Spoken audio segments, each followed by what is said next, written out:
ಒಂದು ಗೊಬ್ಬರ ಅನ್ನೋದು ಸೂಕ್ಷ್ಮಾಣುಗಳದ್ದು ಮತ್ತೆ ಪೋಷಕಾಂಶಗಳದ್ದು ಸರಿಯಾದ ಸಂಯೋಜನೆ. ಆ 50 ಮೀಟರ್ ದೂರ ಬೂದಿ ತೆಗೆದಿಟ್ಟು ಹೋಗಿ ತಿಪ್ಪಿಗೆ ಹಾಕ್ಬೇಕಂತ ಯಾಕೆ ಅನಿಸ್ತ ಅವ್ರಿಗೆ?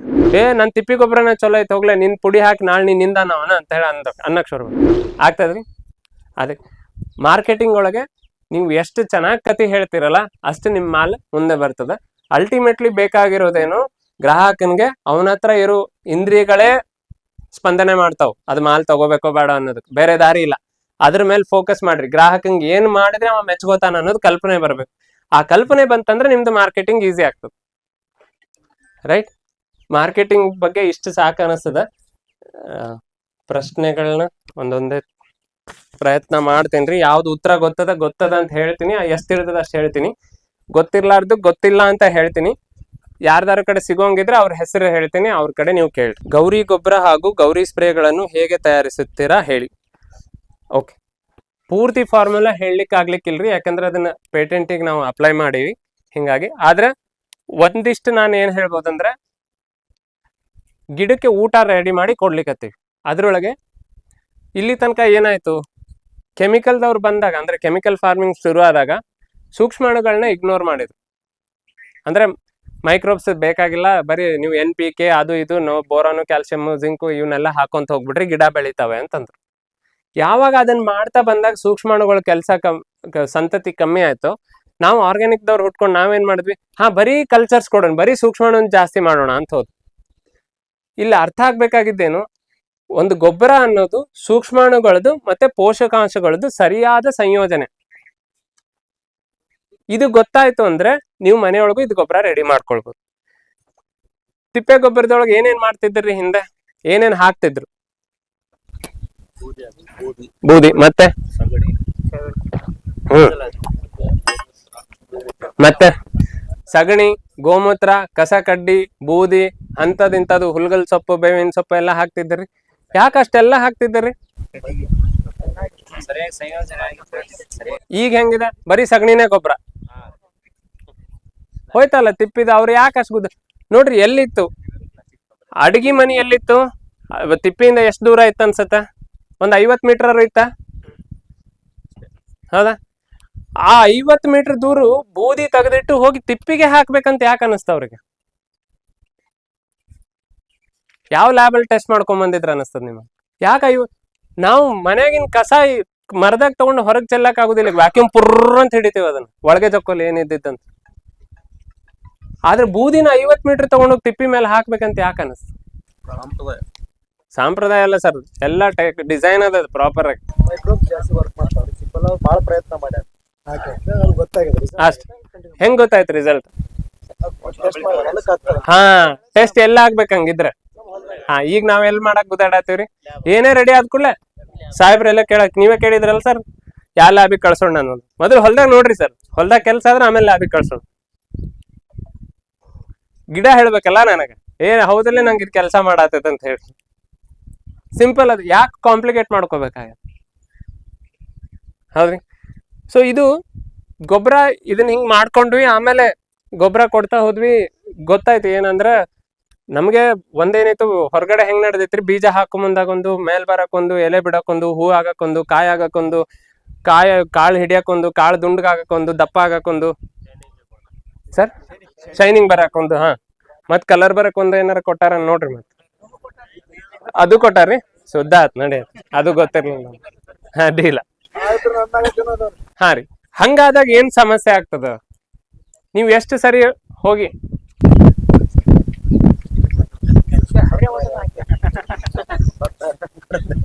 ಅದಕ್ಕೆ ನಾ ಏನ್ ನಿರ್ಧಾರ ಮಾಡಿದೆ, ಓಕೆ, ನಾ ಉತ್ಪನ್ನ ತಗೊಂಡ್ ಬರೋದಾದ್ರೆ ನಾ ಮೊದಲು ಇದನ್ನ ಹಂಗೆ ಹೇಳಿದೀವ್ರಿ. ನಾ 2018 ಫಸ್ಟ್ ಟೈಮ್ ನನ್ನ ಹೊಲಕ್ಕಂತ ಮಾಡ್ಕೊಂಡಿದ್ ಗೊಬ್ಬರ ಇದು. ನಾವು ಮಾರ್ಬೇಕಂತ ಯಾವಾಗೂ ಇರ್ಲಿಲ್ಲ. 24 ಹಿಂಗೆ ಯಾರೋ ಫ್ರೆಂಡ್ ಬಂದವರು, ಇಲ್ಲ ಇದನ್ನ ಮಾಡ್ರಿ, ನಮಗ್ ಚಲೋ ಅನ್ಸದ, ನಮಗ್ ಮಾಡ್ಕೊಳ್ಳೋದು ಆಗುದಿಲ್ಲ, ನೀವು ಕೊಡ್ರಿ ಅಂತ ಹಂಗ್ ಶುರು ಆಯ್ತು. ಆಮೇಲೆ ರೈತರೇ ಮಾಡ್ಕೊಳ್ಳಿ ಅಂತ ಹೋದ್ರ, ನಾವೇನೋ ಒಂದಿಷ್ಟು ಪುಡಿ ಮಾಡಿ ಹಿಂಗ್ ಕೊಟ್ವಿ, ನೀವು ನಿಮ್ ತಿಪ್ಪೆಗೆ ಸೇರಿಸಿ ಹಾಕೊಡ್ರಿ, ಚೆನ್ನಾಗ್ ಬರ್ತದೆ. ನನ್ ತಿಪ್ಪಿ ಗೊಬ್ಬರನ ಚಲೋ ಐತೆ, ಹೋಗ್ಲೆ ನಿನ್ ಪುಡಿ ಹಾಕಿ ನಾಳೆ ನಿನ್ನಿಂದ ನಾವನ ಅಂತ ಹೇಳಿ ಅನ್ನಕ್ ಶುರು. ಸರಿ, ಹಂಗೂ ಕೆಲಸ ಆಗುದಿಲ್ಲ ಅಂತ ಗೊತ್ತಾಯ್ತು. ಸರಿ, ಆಮೇಲೆ ಏನ್ ಮಾಡೋದು ಹಂಗಿದ್ರೆ? ಬೇರೆ ಏನ್ ದಾರಿ ಇದು ಸರ್? ಅದೇ ಗೊಬ್ಬರ ಮಾಡಕ್ ಹೇಳತ್ತೀನಿ. ಅದಕ್ಕೆ ಏನ್ ಮಾಡಿದ್ವಿ, ಹೆಂಗಾರು ಮಾಡಿ ಭಾಗಿದಾರಿ ಒಳಗಿದ್ದೀನಿ ತಗೋಬೇಕಲ್ಲ. ಅಷ್ಟೊತ್ತಿಗೆ ನಮ್ ಸ್ವಲ್ಪ ದನದ ಹುಚ್ಚು ಜೋರೇ ತಗೊಂಡಿತ್ರಿ ಮೊದ್ಲಿಂದ. ಹೆಂಗಾರ ಮಾಡಿ ದನ ಇದನ್ನ ಆಗ್ಬೇಕು, ಉಳ್ಸ್ಕೋಬೇಕು, ಏನಾರ ಒಂದ್ ದಾರಿ ಸಿಗ್ತದ ಅಂತ ಹುಡ್ಕಾಕತ್ತಿದ್ವಿ. ಅದ್ರ ಕ್ರಮೇಣ ಏನ್ ಮಾಡಿದ್ವಿ, ಓಕೆ ನಾವು ಒಂದು ಮೂವ್ಮೆಂಟ್ ಶುರು ಮಾಡೋಣ, ಕಾರ್ಯಾಗಾರ ಮಾಡೋಣ, ಜನರಿಗೆ ಹೇಳೋಣ ದನ ಇಟ್ಕೊಳ್ಳೋದು ಎಷ್ಟು ಹಗರ ಐತಿ, ಗೊಬ್ಬರ ಮಾಡೋದ್ರಿಂದ ಎಷ್ಟು ರೊಕ್ಕ ಐತಿ, ಎಷ್ಟು ಸುಲಭ ಐತಿ ಗೊಬ್ಬರ ಮಾಡೋದು, ಇದನ್ನೆಲ್ಲ ನಾವು ಚರ್ಚೆ ಮಾಡಿ, ಅವ್ರು ಕಾಂಪೋಸ್ಟ್ ಮಾಡ್ತಾರಲ್ಲ, ಮಾಡಿದ ಕೂಡಲೇ ಎಲ್ಲರೂ ಪ್ರಶ್ನೆ ಕೇಳೋದೇನು, ನಾವು ಮಾಡಿದೀವ್ರಿ ತಗೊಳ್ಳೋರು ಯಾರು, ಮತ್ ಮಾರ್ಕೆಟಿಂಗ್ ಇಶ್ಯೂ. ಸರಿ ಆಯ್ತು, ನಾವೇ ತಗೊಂಡ್ ನಾವೇ ಒಂದ್ ಇದನ್ನ ಶುರು ಮಾಡ್ಬಿಡೋಣ ಅಂತ ಹೇಳಿ ನಾವೇ ಅದನ್ನ ತಗೊಂಡ್ ಬಂದು ನಾವು ಅದ್ರದ್ದು ಮೌಲ್ಯವರ್ಧನೆ ಮಾಡಿ ಅದಕ್ಕೊಂದು ಹೆಸರು ಗೌರಿ ಗೊಬ್ಬರ ಅಂತ ಕೊಟ್ಟಿದ್ದು ಅವರೇ, ಸಾಹೇಬ್ರ ಹೆಸರು, ಆ ಪದ ಜೋಡಣೆಯನ್ನು ಎಲ್ಲ ಅವರೇ ಮಾಡಿ. ಅನ್ನಕ್ ಸರಳ ಇರ್ಬೇಕು, ಯಾಕೆ ಇದು ಮುಖ್ಯ ಆಗ್ತದ ಮಾರ್ಕೆಟಿಂಗ್ ಒಳಗೆ. ನಾ ಈಗ ಯಾವ್ದೋ ಒಂದಿಟ್ಟೆ, ಏನೋ ಯಾವ್ದೋ ಸೋ ಅಮೃತ ಅಂತ ಇಟ್ಟೆ, ಅನ್ನಕ್ ಸರಳ ಇರ್ತೈತ್ರಿ ಹೆಸರು. ಸೊ ಇದು ಬಹಳ ಮುಖ್ಯ ಆಗ್ತದೆ. ನೀವ್ ಏನಾರ ಒಂದು ವಸ್ತುಗೆ ಹೆಸರಿಟ್ಟು ಮಾರಾಕತ್ತೀರಂದಾಗ ಹೇಳಕ್ ಬಹಳ ಸರಳ ಇರ್ಬೇಕು, ಮಂದಿ ತಲೆಯೊಳಗೆ ನೆನ್ಪಿಡಕ್ ಬಹಳ ಸರಳ ಇರ್ಬೇಕು, ಕ್ಯಾಚಿ ಇರ್ಬೇಕು. ಏನು ನಾ ಅವ್ರಿಗೆ ಸಜೆಸ್ಟ್ ಮಾಡಿದ್ದೆ, ಸಗಣಿ ಅಂತ ಯಾಕೆ ಹೆಸರಿಡಬಾರ್ದು, ನಾವು ಸಗಣಿ ಗೊಬ್ಬರ ಅಂತಾನೆ ಬರ್ದ್ ಬಿಡೋದಲ್ಲ, ನಮ್ ಸಗಣಿ ಅಂತ ಟ್ರೇಡ್ ಮಾರ್ಕ್ ಮಾಡ್ಬಿಡೋಣ. ಇಲ್ಲ ಜನರಿಕ್ ನೇಮ್ ಆಗ್ತೈತಿ, ಟ್ರೇಡ್ ಮಾರ್ಕ್ ಸಿಗುದಿಲ್ಲ ಅಂತ ಅವ್ರು ಸಜೆಸ್ಟ್ ಮಾಡಿದ್ರು ಅವಾಗ. ಸೊ ಇದನ್ನೆಲ್ಲ ನೀವು ಅವ್ರ ಬಗ್ಗೆ ಅವ್ರ ಜೊತೆ ನೀವು ಚರ್ಚೆ ಮಾಡಿದಾಗ ಈ ವಿಷಯ ಗೊತ್ತಾಗ್ತದೆ. ಸೊ ಹಂಗಾಗಿ ನೀವು ಮಾರ್ಕೆಟಿಂಗ್ ಮಾಡ್ಬೇಕಾದಾಗ ಇದೆಲ್ಲಾನು ಒಳಗಡೆ ತಗೊಳ್ಳೇಬೇಕು, ರೈಟ್. ಸೊ ಇದಾಗಿ ಕತೆ ಎಲ್ಲ ಮುಗಿದ್ಮೇಲೆ ಗೊಬ್ಬರ ಕೊಡಕ್ ಶುರು ಮಾಡಿದ್ವಿ. ಗೊಬ್ಬರ ರಿಸಲ್ಟ್ ಕೊಡಕತ್ತು. ಕೆಲವೊಂದ್ ಟೈಮಲ್ಲಿ ನಮ್ಗೆ ಸಮಸ್ಯೆ ಕಾಡ್ಲಿಕ್ಕತ್ತು, ಅಂದ್ರೆ ಸೌಳ್ ನೀರಿದ್ದಾಗ ನಮ್ ಗೊಬ್ಬರ ಸ್ವಲ್ಪ ಮಳೆ ಆಗೋ ತನಕ ಹಿಂದೆ ಬೀಳಕತ್ತು. ಅದನ್ನ ಎಲ್ಲಾರು ನೋಟ್ ಮಾಡಿದ್ರು, ಹಾರ್ಡ್ ವಾಟರ್ ಇದ್ದಾಗ. ಸರಿ, ಅಲ್ಲಿ ಹೆಂಗ್ ಮಾಡ್ಬೇಕು, ಅಷ್ಟೊತ್ತಿಗಾಗ್ಲೇ ನನ್ನ ಅಳಿಯನೇ ಒಬ್ಬ ಕಬ್ಬೊಳಗ್ ಹಾಕಿದ್ದ, ಆಮೇಲೆ ಮ್ಯಾಲೆ ಹೊಡ್ಯಾಕ ಒಂದ್ ಸ್ಪ್ರೇ ಏನ್ರ ಮಾಡಿದ್ರ ಚಲೋ ಐತ್ರಿ. ನಾ ಯಾಕೋ ಗೊಬ್ಬರ ಬಳಸಿಲ್ಲ, ಚಲೋ ಐತಲ್ಲ, ಏನಾಗದ, ಈ ಎಲ್ಲ ಚಲೋ ಐತ್ರಿ, ಮ್ಯಾಲ ಒಂದ್ ಚುಸ್ ಅಂದಾಗ ಸಮಾಧಾನ ಆಗ್ತೈತ್ರಿ ಅಂತ. ಆಯ್ತು, ಅದು ಚುಸ್ ಅನ್ಸೋಣ. ಸರಿ, ಏನು ಹಂಗಿದ, ಅದು ನಿರ್ಧಾರ ಒಂದೇನಾಗಿತ್ತು, ಒಂದೊಂದಕ್ಕೆ ಒಂದೊಂದಂತ ಕೊಡೋಂಗಿಲ್ಲ. ಆಲ್ರೆಡಿ ಕಿಸೆ ಸಾಕಷ್ಟು ಹರಿದೋಗೈತಿ, ಒಳಗಿನ ಬನ್ನೇನು ಹರಿಯಾಕತ್ತೈತಿ ಕೈ ಹಾಕ್ಯಾಕ. ಅದಕ್ಕೆ ಏನ್ ಮಾಡ, ಸೇಫ್ ಇರ್ಬೇಕು. ಅವ ರೈತ ಚಲೋ ಅನ್ಸಿ ಒಂದ್ ಚೀಲ ಹೆಚ್ಚಿಗೆ ಹಾಕನಂದ್ರೆ ಏನು ಧಕ್ಕೆ ಆಗಿರ್ಬಾರ್ದು, ರಿಸಲ್ಟ್ಸ್ ಇಮಿಡಿಯೇಟ್ ಆಗಿ ಸಿಗಬೇಕು. ಇದೆಲ್ಲ ಆದ್ಮೇಲೆ ಸ್ಪ್ರೇ ಯಾಕೆ ಬಂತು, ಯಾವಾಗ ಬೇರಿಂದ ಅದು ಪೋಷಣೆ ಸಿಗ್ತಲ್ಲ, ಮ್ಯಾಲಿಂದ ಅದಕ್ಕೆ ಕೊಡ್ಬೇಕಂತ ಬರ್ತು. ಸರಿ, ಸ್ಪ್ರೇನ ಹೆಂಗ್ ಮಾರ್ಕೆಟ್ ಮಾಡೋದು, ನಾವು ರೆಡಿ ಮಾಡೋಂಗಿಲ್ಲ, ಅದು ರೈತನ ಮನೆಯೊಳಗೆ ರೆಡಿ ಆಗ್ಬೇಕು. ಅದಕ್ಕೆ ಏನೇನ್ ಸಾಮಗ್ರಿ ಬೇಕೋ ಅದನ್ನೆಲ್ಲ ಒಂದ್ ಚೀಲ್ದಾಗ ಹಾಕಿ ಪ್ಯಾಕ್ ಮಾಡಿ ಅವ್ನ ಮನೆಗೆ ಕಳಿಸ್ತೀವಿ. ಅವ್ ಒಂದ್ 3 ದಿನ ನೀರಾಗ ನೆನೆ ಹಾಕಿದ್ರೆ ಅದು ರೆಡಿ ಆಗ್ತದೆ, ತಗೊಂತಾನ, ಸ್ಪ್ರೇ ಮಾಡ್ತಾನ. ಸರಳ ಐತಿ ವಿಧಾನ. ಅವನಿಗೆ ಎಷ್ಟು ನೀವು ಸರಳ ಮಾಡ್ಕೊಡ್ತೀರಲ್ಲ ಅಷ್ಟೇ ಅವ್ ನಿಮ್ ಕಡೆ ಬರ್ತಾನ. ಅವನಿಗೆ ಎಷ್ಟು ನೀವು ರಿಸಲ್ಟ್ ಓರಿಯೆಂಟೆಡ್ ಕೊಡ್ತೀರಿ ಅಷ್ಟೇ ಅವ್ ನಿಮ್ ಕಡೆ ಬರ್ತಾನ. ಸರಳ. ಸೊ ಗೌರಿ ಸ್ಪ್ರೇದ್ ಮಾತ್ರ ನಾ ಹೇಳ್ದೆ ಅನ್ಕೊಂತೀನಿ. ಅಂದ್ರೆ ನಾವಿಲ್ಲಿ ಕೆಲಸ ಮಾಡ್ತಾ ಇರೋದು ಪ್ರಿನ್ಸಿಪಲ್ ಆಫ್ ಸಿನರ್ಜಿ ಅಂತ ಹೇಳ್ತೀವಿ. ಕನ್ನಡದೊಳಗೆ ಸರಿಯಾದ ಪದ ಸಹಕ್ರಿಯೆ ಅಂತ ಹೇಳ್ತಾರ. ಅದು ಇನ್ನೂ ಕರೆಕ್ಟ್ ಆಗಿ ಹೇಳೋ ಪದ ಅಂದ್ರೆ ಸಂಯೋಜನೆ. ನಾವು ಸಾವಯವದೊಳಗೆ ಸರಿಯಾದ ವಸ್ತುಗಳನ್ನ ಜೋಡಿಸಿದಾಗ ಬಹಳ ಒಳ್ಳೆ ರಿಸಲ್ಟ್ ಬರ್ತೈತೆ. ಹೆಂಗೆ ಸಿನರ್ಜಿ ಹೆಂಗ್ ಕೆಲಸ ಮಾಡ್ತೈತೆ ಈಗ ಅನ್ಕೊಳ್ರಿ, ಒಂದು 200 kg ಒಂದ್ ಚೀಲ ಐತಿಲ್, ನಾವ್ ಒಂದ್ 4 ಮಂದಿ ಮುಂದಿನವ್ರು ಬರ್ತೀವಿ, ಒಬ್ಬೊಬ್ರ ಹಾಗೆ ಚೀಲ ಎತ್ತಕ್ ಪ್ರಯತ್ನ ಮಾಡ್ತೀವಿ ಅಂತ ಅನ್ಕೊಳ್ಳೋಣ. ಹೇಳ್ತದಂತ ಅಂತೀರಿ 200 kg ಚೀಲ ನಿಮ್ಗೊಬ್ಬರಿಗೆ ಹೇಳೋದಿಲ್ಲ. ಸಾಹೇಬ್ರ ನಿಮ್ಗಂತೂ ಗೊತ್ತೈತೆ ಹೇಳೋದಿಲ್ಲ ಅಂತ ಮೊದ್ಲ ನಿಮ್ಗೆ. ಸರಿ, ಅವ್ರಿಗೂ ಆಗ್ಲಿಲ್ಲ, ನನಗೂ ಆಗ್ಲಿಲ್ಲ. 4 ಜನ ಬಂದ್ವಿ, ಒಂದ್ ಮೂಲೆ ಹಿಡ್ಕೊಂಡ್ವಿ, ಎತ್ತಿದ್ವಿ. ಹೇಳ್ಬೋದಂತೀರಿ? ಆರಾಮಾಗಿ ಹೇಳ್ತೈತಿ. ಏನ್ ಬದ್ಲಾಯ್ತ್ರಿ? ಮೊದಲು ನಾವೆಲ್ಲಾರು ಪ್ರಯತ್ನ ಮಾಡಿದ್ವಿ. ಅದೇ ಸಿನರ್ಜಿ. ನೀವು ಕೂಡಿ ಮಾಡಿದಾಗ ಏನ್ ಒಂದು ಕಂಪೌಂಡಿಂಗ್ ಎಫೆಕ್ಟ್ ಬರ್ತೈತಲ್ಲ, ಅದಕ್ಕೆ ಸಿನರ್ಜಿ ಅಂತ.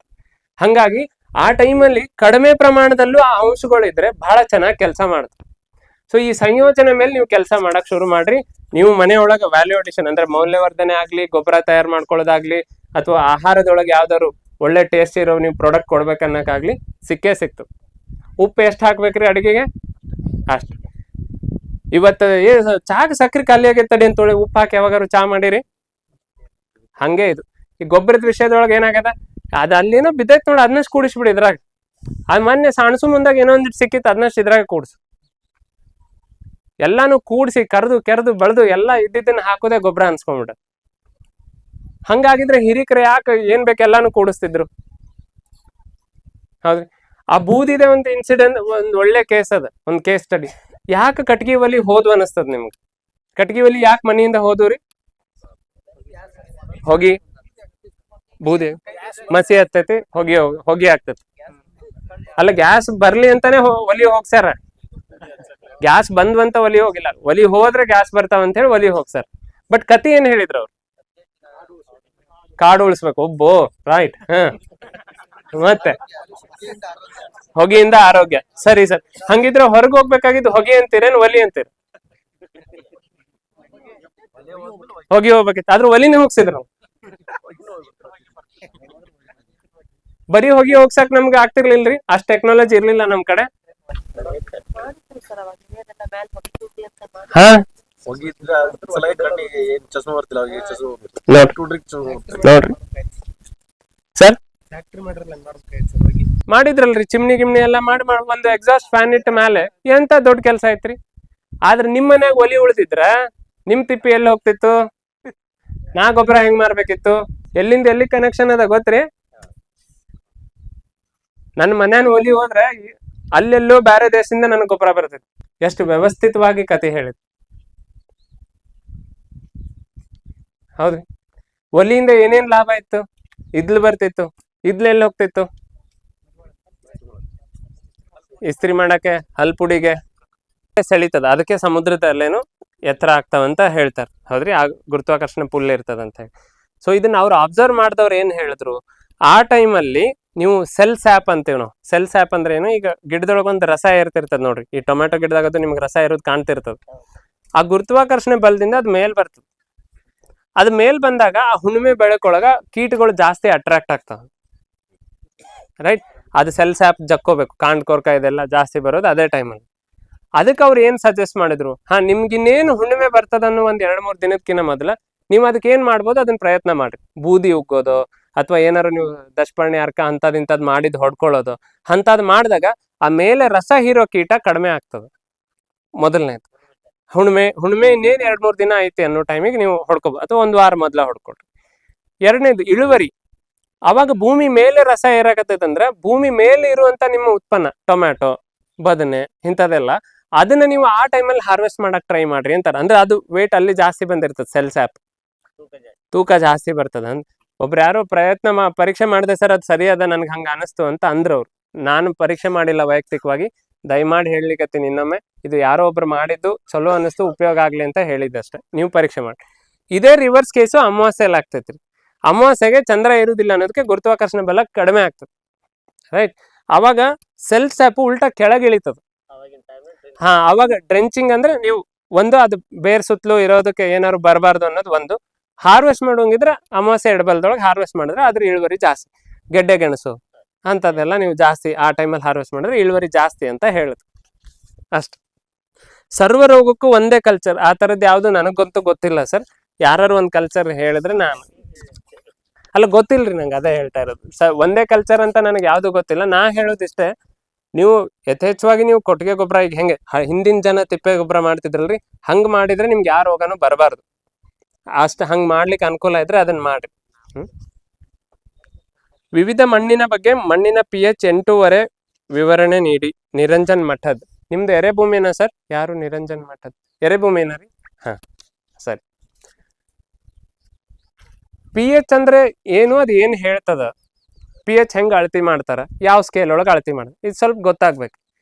pH ನ 0 ಇಂದ 14 ಅಳತೆ ಮಾಡ್ತಾರೆ. ಅದು 7 ಅಂತ ಬಂದ್ರೆ ತಟಸ್ಥ, ನ್ಯೂಟ್ರಲ್, ಅದು ಎಲ್ಲದಕ್ಕೂ ಸೂಕ್ತ ಇದೆ ಅಂತಂದಂಗೆ.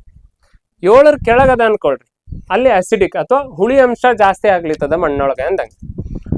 7 ಮೇಲೆ ಐತಂದ್ರ ಸುಣ್ಣದ ಅಂಶ, ಕ್ಷಾರೀಯ ಅಥವಾ ಅಲ್ಕಲೈನ್ ಅಂಶ ಜಾಸ್ತಿ ಆಗಕತ್ತದ ಅಂದಂಗೆ. ನಿಮ್ದು 8.5 ಅಂದ್ರೆ ಸ್ವಲ್ಪ ಕ್ಷಾರೀಯನ. ನಾರ್ಮಲಿ ಎಲ್ಲಾ ಕಡೆ ಕಂಡಿದ್ದು, ಇಲ್ಲಿ ತನಕ ನನ್ನ ಅನುಭವದೊಳಗೂ ಬಂದಿದ್ದು, ನಾ ಪರೀಕ್ಷೆ ಮಾಡ್ದಂಗೆ ಕೆಂಪು ಮಸಾರಿ ಏನಿರ್ತೈತಲ್ರಿ, ಕೆಂಪು ಮಣ್ಣು, ಅದು ಅಸಿಡಿಕ್ ಇರ್ತದೆ ಸ್ವಲ್ಪ, ಅಂದ್ರೆ 5, 6 ಹಂಗಿರ್ತದ. ಎರೆಭೂಮಿ ಯಾವಾಗ್ಲೂ 8, 8.5 ಆಸ್ಪಾಸ್ನಾಗ ಇರ್ತದೆ, ಯಾಕಂದ್ರೆ ಅದ್ರೊಳಗೆ ಸುಣ್ಣದ ಅಂಶ ಜಾಸ್ತಿ ಇರ್ತದೆ. ನೀವು ಇದಕ್ಕೆ ಹೊಂದುವಂತ ಬೆಳೆ ಮಾಡ್ಕೊಂಡ್ಬಿಟ್ರೆ ನಿಮ್ಗೆ ಏನೂ ತೊಂದರೆ ಇಲ್ಲ. ಸ್ಪೆಷಲಿ ಎರಿಭೂಮಿಯೊಳಗೆ ನೀರಾವರಿ ಮಾಡೋದಕ್ಕಿಂತ ಮಳೆ ಮೇಲೆ ಎಷ್ಟು ನೀವು ಕೃಷಿ ಮಾಡ್ತಿರಲ್ಲ ಅಷ್ಟು ಒಳ್ಳೇದು. ಸರಿ, ಇದ್ರೊಳಗೆ ಏನ್ ಮಾಡ್ಬೇಕಂತೀರಿ? ವಿವರಣೆ ಅಂತೂ ಕೊಟ್ಟೆ. ನೀವು ಅಂದ್ರೆ ಒಂದು, ನೀವು ಸುಣ್ಣದ ಅಂಶ ಹೆಚ್ಚಿಗೆ ಇದ್ದಾಗ ಹುಳಿ ಅಂಶ ಯಾವ್ದು ಜಾಸ್ತಿ ಕೊಡ್ತದಲ್ಲ ಆ ಗಿಡ ಹಾಕೋಬಹುದ್ರಿ. ನಾರ್ಮಲಿ ನೀವು ಎರಿಭೂಮಿ ಒಳಗೆ ಎಂತ ಗಿಡ ಪ್ರಿಫರ್ ಮಾಡ್ತಾರೆ ಹೇಳ್ರಿ? ನಿಂಬೆ ಗಿಡ, ಹುಣಸಿ ಗಿಡ ನೋಡ್ರಿ ಎಲ್ಲ ಹುಳಿ ಅಂಶ ಜಾಸ್ತಿ ಇರುದೇ ಅದಾವಲ್ಲ, ಅಂತ ಗಿಡ ಹಾಕೋಬಹುದು. ಇದು ಪೇರು ಹಾಕೋಬಹುದು ತಕ್ಕ ಮಟ್ಟಿಗೆ, ಸೀತಾಫಲನೂ ಟ್ರೈ ಮಾಡ್ಬೋದು. ಆಮೇಲೆ ಬೇರ್ ವ್ಯವಸ್ಥೆ ನೋಡೋದಾದ್ರೆ ಯಾವ್ದು ಟ್ಯಾಪ್ ರೂಟ್ ಅಂತೀವಿ, ತಾಯಿ ರೂಟ್, ಅದಕ್ಕೆ ತಾಯಿ ಬೇರ್ ವ್ಯವಸ್ಥೆ, ಇನ್ನೊಂದು ಆಣಿ ಬೇರ್ ವ್ಯವಸ್ಥೆ ಅಂತಾನೂ ಕರೀತಾರೆ ಅದಕ್ಕೆ. ತಂತ್ ಬೇರ್ ಆಯ್ತು. ತಾಯಿ ಬೇರ್ ವ್ಯವಸ್ಥೆಗೆ ಇನ್ನೊಂದು ಹೆಸರು ಆಣಿ ಬೇರ್ ವ್ಯವಸ್ಥೆ ಅಂತ. ಸೊ ತಾಯಿ ಬೇರ್ ಅಂದ್ರೆ ಒಂದು ಸೀದಾ ರೂಟ್ ಕೆಳಗಡೆ ಹೋಗಿರ್ತದ, ಅಂತ ಬೇರ್ ವ್ಯವಸ್ಥೆ ಇರೋ ಗಿಡ ಜಾಸ್ತಿ ಹಾಕೊಳ್ರಿ. ತಂತ್ ಬೇರ್ ವ್ಯವಸ್ಥೆ ಇರೋ ಗಿಡ ಏನಾಗ್ತದ್ರಿ, ನಿಮ್ದು ಎರೆಮಣ್ಣು ಎರ್ಕಲ್ ಬಿಡ್ತದ, ಅಂದ್ರೆ ಅದು ಪಾರ್ಟಿಕಲ್ ಸೈಜ್ ಕಡಿಮೆ ಇರೋದ್ರಿಂದ ಬೇಸಿಗೆ ಒಳಗೆ ಅದು ಅಂಟ್ಕೊಂಡು ಕ್ರ್ಯಾಕ್ ಬಿಡ್ತದಲ್ಲ, ಆ ತಂತ್ ಬೇರ್ ವ್ಯವಸ್ಥೆ ಒಳಗೆ ಬೇರೆಲ್ಲ ಮೇಲೆ ಇರೋದ್ರಿಂದ ಬೇರ್ ಒಣಗ್ ಬಿಡ್ತಾವ. ಅವಾಗ ನಿಮ್ಗೆ ನೀರಿನ ಕೊರತೆ ಬಹಳ ಕಾಡ್ತದೆ. ಆಮೇಲೆ ನೀವು ಹೆಂಗೆ ನೀವು ಇರಿಗೇಟೆಡ್ ವಾಟರ್ ಬಿಡಕ್ ಹೋಗ್ತಿರಲ್ಲ ಎರಿ ಭೂಮಿ ಒಳಗೆ ನಾರ್ಮಲಿ ಸುಣ್ಣದ ಅಂಶ ಹೆಚ್ಚಿಗೆ ಇರೋದು ನೀರೇ ಸಿಗ್ತದೆ, ಸೌಳ್ ನೀರೇ ಜಾಸ್ತಿ ಸಿಗ್ತದೆ ನಾರ್ಮಲಿ. ಅದು ನೀವು ಬಿಟ್ಟಷ್ಟು ಇನ್ನೂ ಮಣ್ಣು ಸೌಳ್ ಹಾಕೊಂತ ಬರ್ತದೆ. ಹಂಗಾಗಿ ತಾಯಿ ಬೇರ್ ವ್ಯವಸ್ಥೆ ಇರೋದು ಅಥವಾ ಹುಳಿ ಹುಳಿ ಇರುವಂತ ಗಿಡ ಜಾಸ್ತಿ ಹಾಕೋ.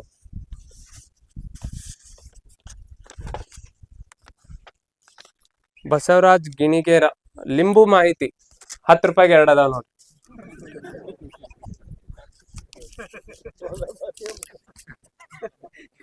ಏನ್ ಬೇಕಾಗಿತ್ತು ಹೇಳ್ರಿ ಮಾಹಿತಿ, ಎಲ್ಲಿದ್ದೀರಿ ಸಾಹೇಬ್ರೆ?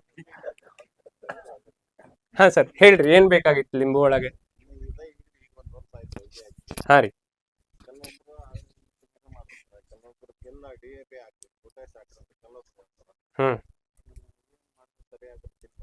ಈಗ ಬೆಳಗಿಂದ ನಂದು ಎಲ್ಲಾ ಕೇಳಿಂದ ನಿಮ್ಗೆ ಏನ್ ಹಾಕ್ಬೇಕು ಅನಿಸ್ತದ? ಉಳ್ದವ್ರದ್ ಬಿಟ್ಬಿಡ್ರಿ. ಹಾ ರೀ, ಏನ್ ಸರ್? ಅಲ್ಲಲ್ರಿ, ನಾನು ಬೆಳಗಿಂದ ಇಷ್ಟೆಲ್ಲಾ ಹೇಳಿನಲ್ಲ ಕತೆ ಇದ್ರದ್ದು, ಕೆಮಿಕಲ್ ಹಾಕಿದ್ರಿಂದ ಏನಾಯ್ತು, ಹಾಕ್ಬೇಕು ಹಾಕ್ಬಾರ್ದು ಎಲ್ಲ ಹೇಳಿನಲ್ಲ. ಈಗ ನಿಮ್ಮ ಆಯ್ಕೆ ಏನ್ ಅನಿಸ್ತದ? Done done.